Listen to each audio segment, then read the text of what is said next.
7:5 ஆனது x:25க்கு விகித சமம் எனில் எக்ஸின் மதிப்பு.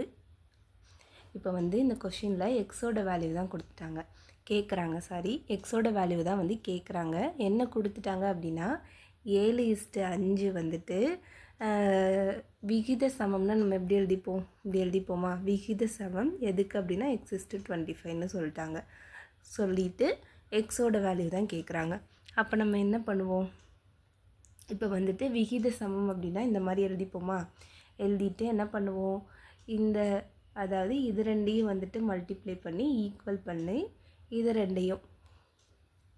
இப்போ இதுக்கு என்ன அப்படின்னா இந்த மாதிரி ப்ரொப்போர்ஷனில் இருக்குது அப்படின்னு சொன்னாங்கன்னா இந்த கடைசியில் இருக்க ரெண்டையும் மல்டிப்ளை பண்ணாலும் நடுவில் இருக்க ரெண்டையும் மல்டிப்ளை பண்ணாலும் ரெண்டு வேல்யூவும் ஈக்குவலாக இருக்கும். இதுதான் மீனிங். அப்போ நம்ம என்ன பண்ணுவோம்? 7 × 25 இதை மல்டிப்ளை பண்ணி ஈக்குவல் டு 5 × x எழுதியாச்சு.